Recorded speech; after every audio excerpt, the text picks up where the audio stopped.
Okay. Hey guys, it's Babs Alexander, your international vocal coach, coming to you live once again with one of our special guests. This guy is near and dear to my heart. When you meet him, you just want to hug him. It is introducing Ramon Ray. Ramon is a serial entrepreneur with affectionate positivity. He's a motivational speaker, personal branding expert, and a small business growth guru. With a track record of starting and selling 5 businesses and more coming along, Ramon knows the ins and outs of success.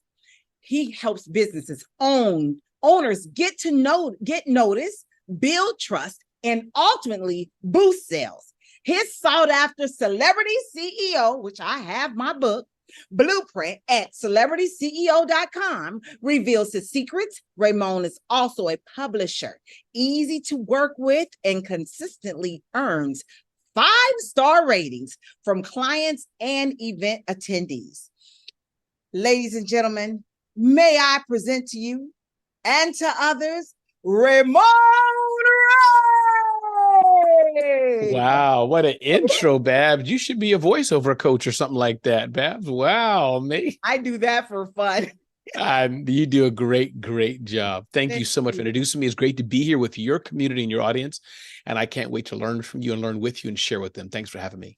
Thank you so much, Ramon. We really, truly appreciate you being on the show. And we've been doing a series called Pro Tools for Public Speakers for a little while now. And it never gets old because there's always so much to learn, so much growth. And we really appreciate each and every person that's been coming on. You know, I think the first person we had on was Glenn Lundy. Then we had Kim Phillips and T.M. Hyman. And now we have the Mr. Ramon Ray. So people, now, just so you know, I have to put a little plug in here for Clubhouse. I met Ramon on Clubhouse. I heard his voice, and what took me was he was so clear and articulate. And not only that, very, very passionate and humble. And I always say, wow, get it, Ramon. Tell us more.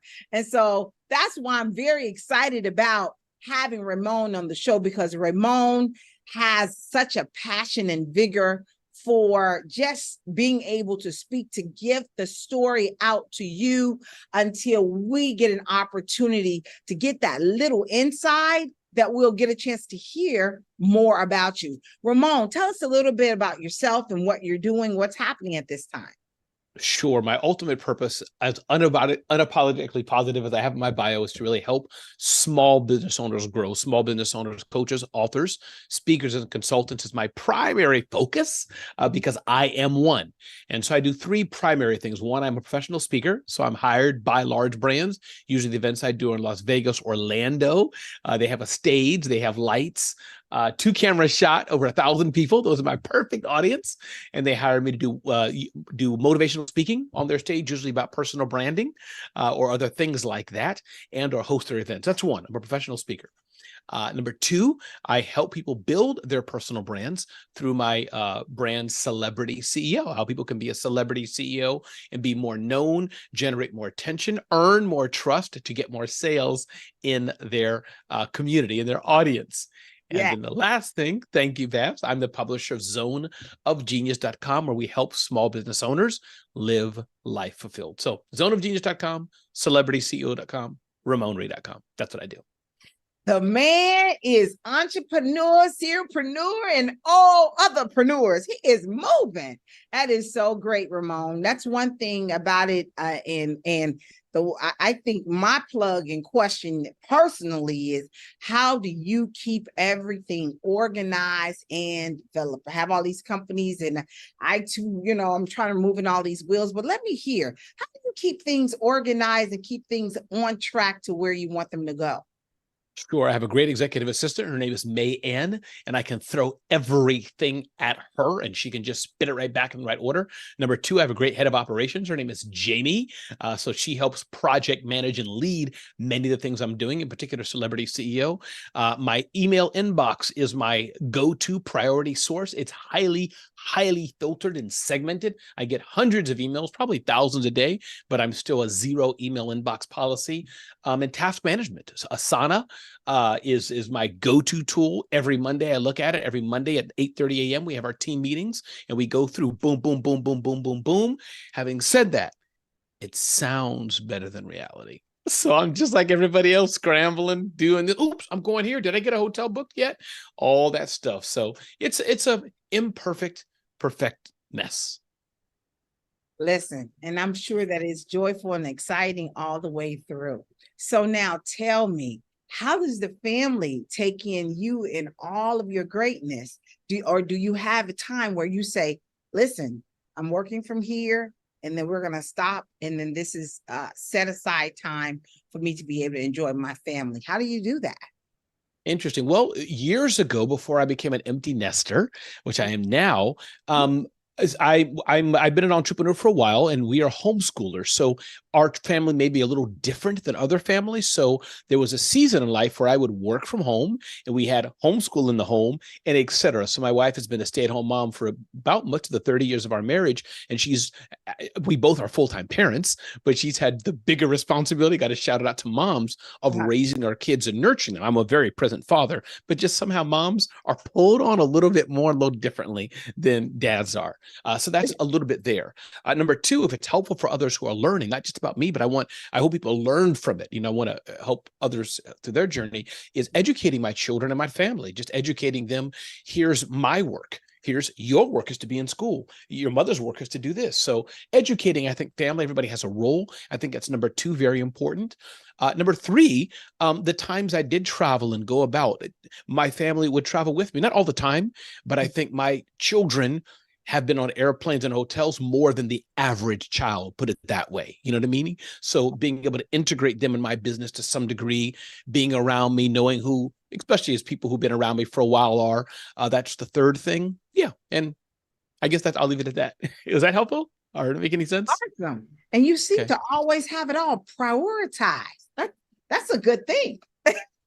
I'll take that. That's awesome, because listen, you need it. It's so important. Yes, indeed. When you have so many wheelhouses and trying to ensure that everyone is incorporated, and you want to make sure that everyone is seen, felt, and heard. I truly get it. Now, Ramon, I'm going to talk to you a little bit about your talking. Now, when I first heard you, I was like, wow, is that just a natural talent, or did he go to someone to work with this, or did Toastmasters come in? How did you go about get starting in the speaking business, and have you always been speaking so eloquently as you do? Yeah, I think you see and others see something in me that I don't see in myself per se. I'm aware of it, of course, because I wouldn't be a speaker. But thank you for that. And I think that, yes, I believe at large. So I've had no formal training. That's the bottom line. No formal training in speaking or voice inflection or all these things. But having said that, having been a student for many years of amazing people like yourself who do train the best of the best, being a student of that, be a YouTube, podcast, books, being a member of the National Speakers Association, observing others. One of my good friends is Seth Godin. So being able to observe him, just how he is cadence, how he tells a story and all those things, you pick up things. But I think that similar to maybe many professionals' journey, there are some people who have zero talent and learn it. Others on the higher level, I believe it's all talent, and they add a little mix and give God glory for that. So I think some talent that you can monetize. And then there's the middle part, right? Where you're okay speaking, then people tell you, okay, Ramon, here's how not to say so many ums. Think of whatever thing it is. So everybody has their journey. But regarding the speaking, yes, I've been speaking for a while, a number of years, and I believe it just came naturally. I can remember some of my first gigs. Hey, Ramon, can we pay you to speak? And I'm like, okay, I thought I was going to get a tuna fish sandwich in a hotel room. You want to pay me? I guess. Didn't know there was a thing as paid speakers. That's a great thing. Indeed, it is. So tell me this. How do you wind up captivating your audience and getting their attention, especially to that person that looks like they're just unenthused? Yeah, and that goes back to we're all different. So let's take a look at three different types of speakers. You have a Simon Sinek. I'll put Seth Godin in there, other speakers. So you, Brene Brown, I'm making it up a little bit, because I don't know them all intimately, but you take these speakers, and these may not all be the most raw of speakers, right? But they all have deep knowledge. They all tell a story. They all make a very valid point that you're on the edge of the seat listening to. So they have engagement. That's one. You have maybe another type of speaker who they have that rah, just maybe it's a Gary Vaynerchuk, they're peppering across the stage, whatever it is. Their presence is their high energy. Now, what they say is probably to some level deep, but they have the gift of a high energy. So it's more like a show. Now, that's the type of speaker, and that's where I come in. Everybody's not that. Because meaning where I don't do well is giving a workshop or a seminar. That's not my gift. But my gift is that 45-minute, 60-minute, 90-minute flash in the pan to excite the audience. So that person who's not interested, I'm the person they'll call in probably to open or close the event or after lunch when they want to bring the energy back up. And then when it comes to 3-hour clinic and how to use your voice better, somebody else could probably do that way better than me. Is that helpful? Oh, yes, that was very helpful. Thank you so much. And it's so important to know who you are and what you do, because this way they'll know where to place you in order to keep things afloat, trying to keep people motivated and excited. And there are a lot of people that can't necessarily do that. I mean, we have that natural gift, but there are other people that are like, okay, wait a minute. And then some people, you're too high. That's when you put the doctor in, and ladies and gentlemen, this is where we are. By that time, you're able to handle them because you're so hyped. Yes. Still, you need to be able to have that. So you would say you're more of the hype man. Is that what you're saying? Absolutely. My clients call me that exact wording. Black Enterprises use that term first. They call me, we need the hype man. Call Ramon. No joke. That's exactly what they call me. And I must say that there's people also, you may know our mutual friend, Larissa Harrington, and others like this. This is just a different energy. They are well known for their, or you have it, I forgot her name, she's not coming to mind, but they're known for their more meditative type of speaking and not putting you to sleep in a bad way, but getting you to a different state of mind, a more calming, a more soothing voice. Those are needed too. That's a skill set. And so I think there's room for all of us who are speakers, who are communicators, who are impactful people. Some are at a very, very high level, and that's just me, that burst. Others may be more measured in their approach, and then you have some that go in the middle, and hopefully I can be that person to at time bring a certain measured of energy. But generally speaking, Ramon, from 1 to 10, you're talking about energy level. Well, it's different energy level, but he's going to be 8 to a 9 to a 10 every time. Oh, that's awesome, Ramon. Awesome. Speaking of that's another question that I have. Now, because you have a natural energy, are there times where you get on the stage and you just really don't feel like it, but you know that you have to bring it because, hey, they paid for this. This is what I got to do. And I have to muster up something. And you just like, I don't want to say you feel down in the dumps, but you're just not 100%, or you're not feeling high energy that day. What do you do in that sense? I'll give two answers. One, your question was, have I ever been through that? The answer is no. Okay. Here's why I say that. Because the audience just ignites me. And anybody who's seen The Last Dance with Michael Jordan, the dude had a fever. A fever. He was sick. And that, again, I don't have the exact details. Anybody who knows basketball either knows it, but maybe one of the highest scoring points of his career, because he just brought it. He brought it. So in the same way for me, the stage, Babs, it excites and ignites me. It's like medicine. It's food for me. So now, having said that, have I ever had a big argument, a big fight, a big disappointment, and I had to go on stage? Of course, I'm human. But yet, I love what I do so much. And I think by God's grace, I'd like to think we are professionals, that I'm able to put that aside and say, you know what? My puppy just died. My house burned down, and my car had a severe crash, and I got to go on stage in 3 minutes. I got to bring, and if there's time, I have a story to tell you. Is there time? I can tell you a story. Yeah. Okay. So that happened to me just a few weeks ago. I was at a big event. And while I was at the event, some good friends of mine said, Ramon, we're getting some feedback that the audience kind of doesn't like so much your highness of your energy.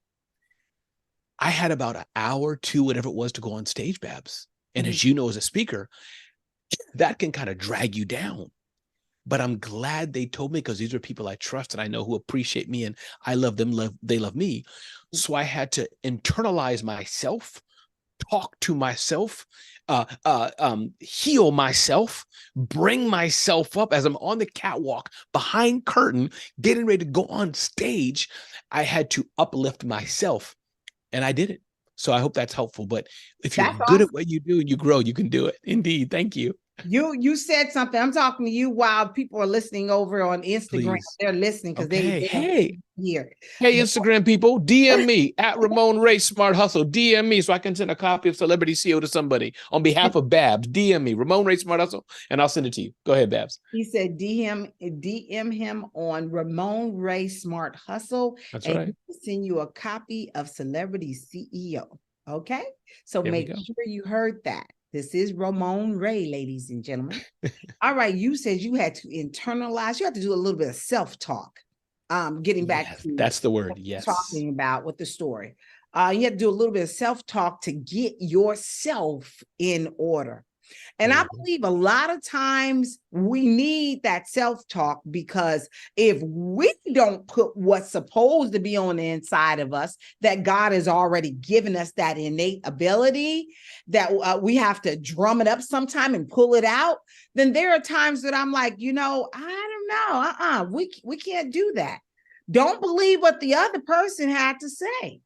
And it's so important. And that way you can heal your own self. And it's that, don't let it be self-inflicted wounds. So true. So true. And sometimes you have to do that. Now, you also want to listen to people because they could tell you that you could have green beans stuck in your teeth. Nope, I don't. I refuse to believe. Nope, I don't have it. Well, now you're just being dumb. But there's a balance of that, right? You could very well have a green bean. Some things you do accept. But that's the thing. Yeah, the best part of it is you get a choice of accepting those things that are positive, are good, and have a good report, which is just like the Bible. So I get it. I get it, and I understand it. And we want to make sure that we are getting the best part of what we need when it comes to understanding what we're doing. That's right. My other question to you is, while you've been doing all of this speaking, can you tell me, has there been growth in what you were doing?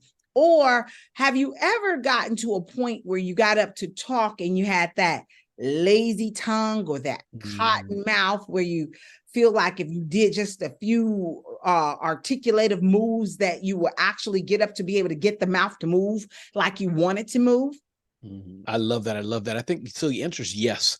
I would like to think, Babs, that every time we go on stage, we can grow and learn something. Whether it's something major, like, ooh, I didn't realize that, but I hope the better and better you get, it's the minute tweaks, the minute turns of the dial that get us better and better and better. So yes, every time I get on stage is a learning lesson. And I think one thing I've learned more and more, and this is about telling a story. I forgot who it was. Could be Marcus Black and others who I'm learning from you. They said Les Brown is always known as saying, or somebody, I think it's Les Brown, don't tell a story without making a point. Don't make a point without telling a story. Now, I've been more so a transactional speaker for many, many years, still quite successful. But I've learned that storytelling is important. But here's the mind block I had, Babs, and tell me if this makes sense to you. I guess I've seen a lot of speakers where all they do was tell a story. And for me, since I am a transactional person, I'm just not so much with that person who spoke for 2 hours. In 1 hour and 55 minutes, they told a story about their mama bringing them from the farm. She hollered and said, boy, come back. I turned around. I looked down. The sun was coming up.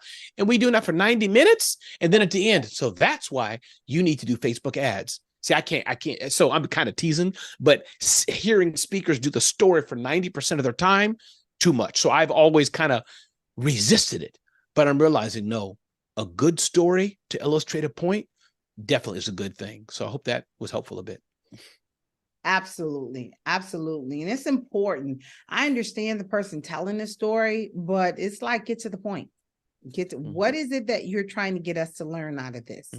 And if it's not already captivating the audience, then you might want to sort of cut it a little bit short, because we always hear, tell the story, but then I don't know if they really grasp it if you're not able to finish the process. There should be a process behind telling the story so that others may be able to say, oh, yes, I totally agree. And I can relate to that. And then you can be able to get something from them so they can be able to interact with you, because it's essential and you don't want that.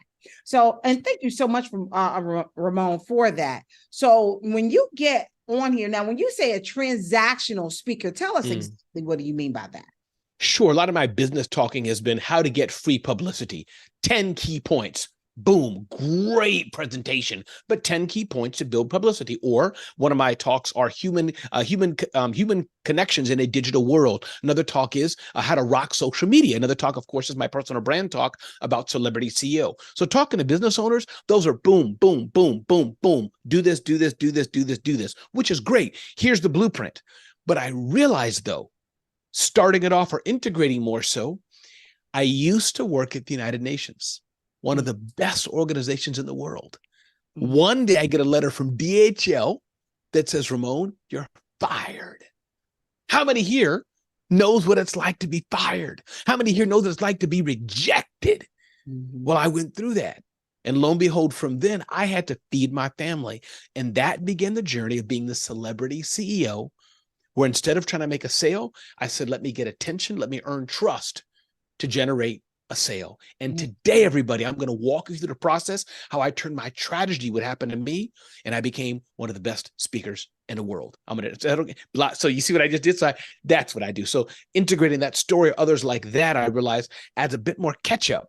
Instead of just going in, thanks for being here, everybody. 10 ways to build your personal brand. 1, have a book. 2, have a podcast. But first, I set the stage. Absolutely. And not only that, you made the connection immediately. And when you make the connection, then you've already gravitated my attention. And now I've put down my cell phone, of which I thought you were going to be a boring speaker. So now I want to listen to what you got to say. That's right. That is no boring speakers. Awesome. Awesome. Now I got one more question for you, because I'm just remembering from in Texas, we were in Texas.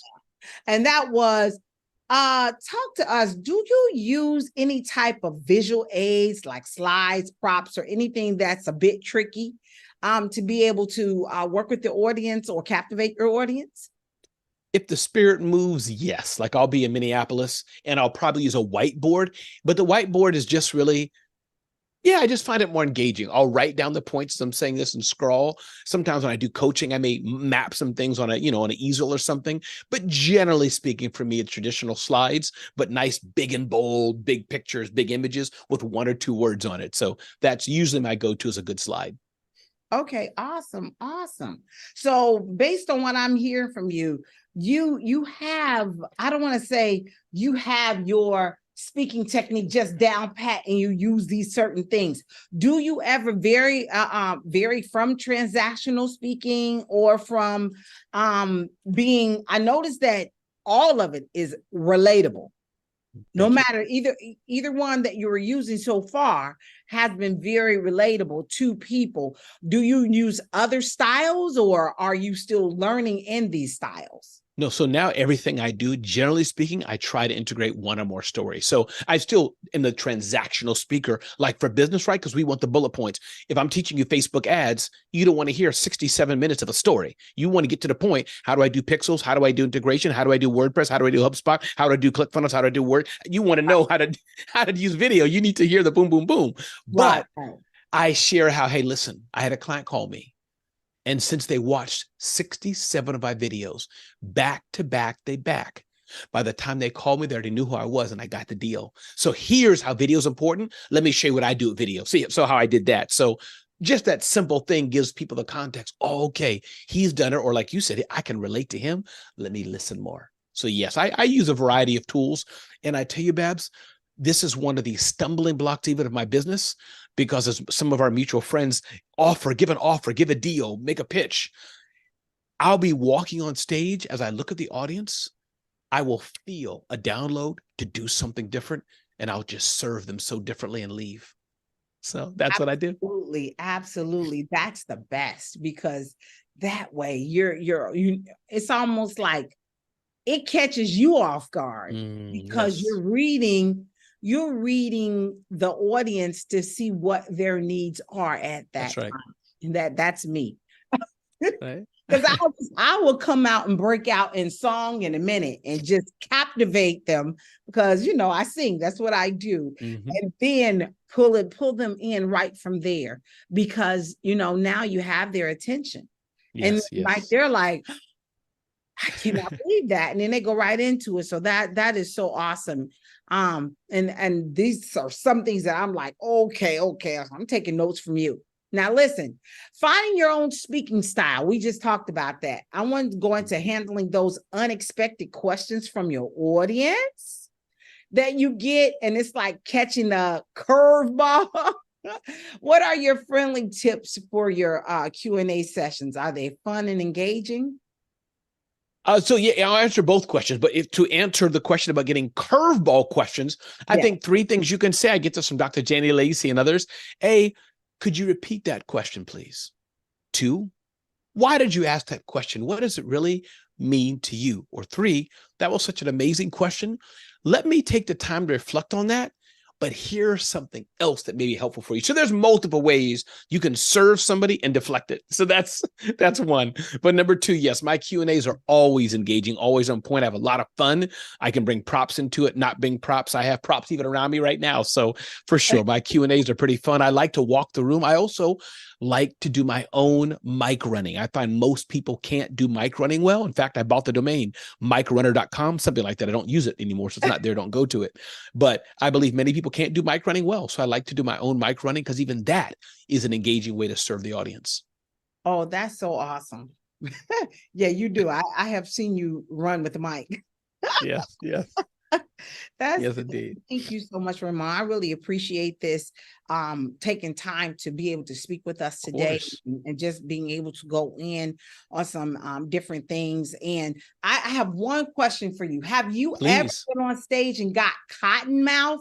You know how you're on there and you're talking, your throat just gets dry. You know, are there any things that you do to prep for something like that? Tell me a little bit about that. I think having warm water handy is good. Having some sort of lip balm is good.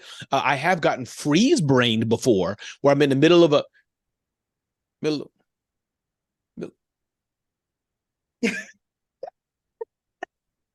right? I've had that happen to me before, but you just have to cover it up. You just got to cover. So everybody, there's 3 key points. Point number 1, red. Point number 2, blue. Point number 3, you know what? Point number 3 just flew out there somewhere. But how many? You just got to roll with it. That's so true. So true. But when I talk about the cotton mouth, I'm talking about, like, say for instance, you're talking and your mouth is just so, oh, you know what? Glenn did it at the dry. I get you. Yeah. So and there are times when it's like sticking. Yeah. So, hydration. I think would you going to say, Glenn? Tell me what happened. Tell that story, Glenn. That's exactly the story with Glenn was he was in the Great American Speak Off, and as he was speaking, he was talking, but his mouth got real dry, and as he was real dry, you could tell that it was dry because he was sticking. And what is his name? Lord have mercy. Grant. Oh, yes. Pardon, gave him a bottle of water. Oh, yes, I remember that. Yes. And so he took a sip of that water and continued to go. Yes. But to prevent something like that is you definitely have to be hydrated. I understand the word of I don't want to get too hydrated because I might have to pee on stage. That's right. And you carry a bucket with you. That's all you got to do. You're so funny. But you know, there is a level to it, especially if your body is already used to being constantly hydrated, that you know you won't really have that problem. But now this is exciting, and thank you so much. Now, you're welcome. I want you to tell us a little bit about any one of your companies. You got a couple of them, and how people can reach you, so we can be able to have them to check you out and start following you. Sure, I appreciate that. Listen, I'd really appreciate it. People go to zoneofgenius.com, check out that amazing resource helping small business owners live life fulfilled in business and in life, zoneofgenius.com, sign up for email. Number 2, we have something called the Personal branding blueprint, how to be the celebrity CEO of your marketplace. You just go to celebrityceo.com/blueprint to download it, or even easier, just DM me the word celebrity on Instagram. DM me the word celebrity on Instagram. My Instagram is Ramon Ray Smart Hustle, and I'll send that to you as well. All right. I get the Smart Hustle, I believe. Is that the news article that we get every day? Yes. Zone of Genius. Yeah. Yes, indeed. We find him walking and smiling in different spots all over the place. That's right. My stories. You're welcome, I Babs. appreciate it. Thank you so much for joining us, and thank you for being here, and thank you for sharing your gifts and talents and your natural gift of speaking that you do so well for so many people. We want you to continue to do that and allow God to shine through that voice like you always do, and we appreciate it.